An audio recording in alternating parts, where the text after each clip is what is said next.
غرر کی بہت سی شکلیں ہیں، اس کی بہت سی جہتیں ہیں، بہت سے ڈائمنشنز ہیں اور اس کے بہت سے شیڈز ہیں۔ غرر کا بعض اوقات تعلق ایگزسٹنس کے ساتھ ہوتا ہے کہ ہمیں یہ نہیں پتہ چلتا کہ جو چیز ہم سیل کر رہے ہیں، جو چیز ہم بیچ رہے ہیں، آیا وہ واقعی ایگزسٹ بھی کرتی ہے یا نہیں۔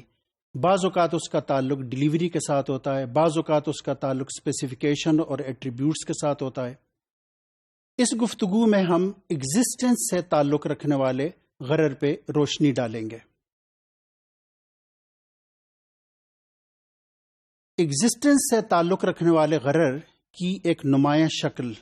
اور ایک نمایاں مثال fruits on tree in the beginning of season ہے کہ آپ درختوں پہ پھلوں کو بیچیں جبکہ وہ صرف پھولوں کی شکل میں ہوں، جس کو ہم کہتے ہیں کہ fruits sale of fruits on tree in the beginning of season when they are not free from being destroyed اور بلائٹڈ۔ یہ ہمارے ہاں عام پریکٹس ہے اور پری اسلامک پیریڈ میں زمانہ جاہلیت میں کثرت کے ساتھ اس طرح کی بے ہوتی تھی کہ ایک شخص اپنے باغات اور باغات میں جو پھل ہیں وہ موسم کے شروع میں دوسرے شخص کو بیچ دیتا، جبکہ اس وقت محض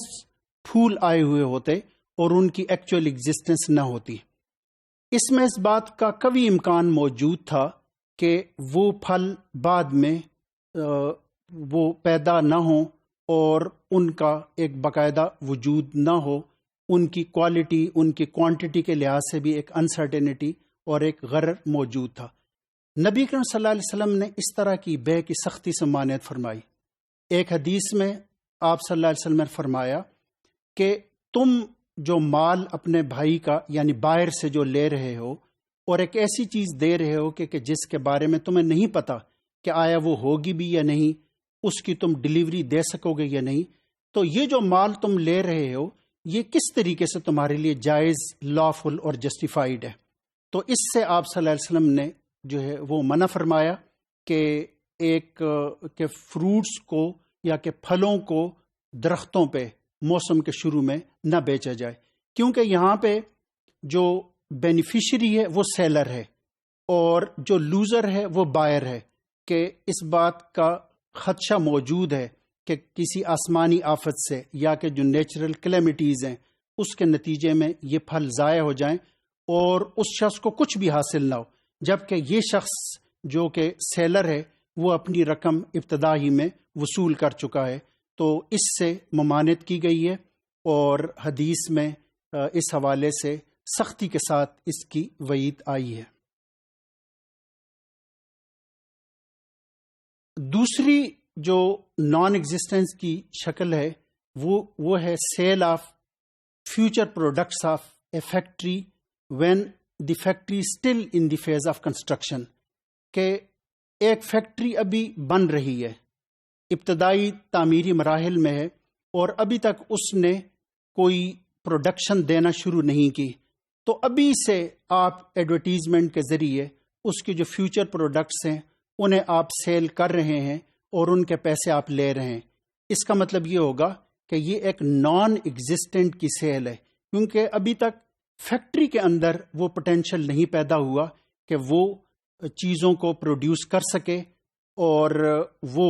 جو بائر ہے یا کہ پرچیزر ہے اسے وہ چیزیں وہ ڈیلیور کر سکے۔ تو یہ بھی ایک نان ایگزسٹنٹ کی سیل ہے کہ جس کی ممانعت آئی ہے اور اسلامک لا کے لٹریچر میں اس حوالے سے ایک حرمت یا کہ ممانعت موجود ہے۔ اسی طریقے سے نان ایگزسٹنٹ سیل کی ایک شکل یہ ہے کہ آپ جو فلیٹس ہیں وہ آپ سیل کر رہے ہوں، جبکہ جو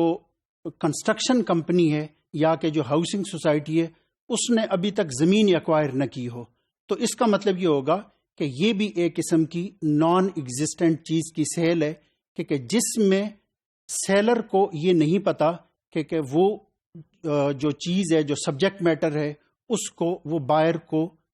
ڈیلیور کر سکے گا یا کہ نہیں۔ تو اس حوالے سے اس کی ممانعت موجود ہے۔ نان ایگزسٹنٹ کی سیل احادیث میں اس کے حوالے سے ممانعت آئی ہے، جس سے کہ سختی سے اجتناب کیا جانا چاہیے۔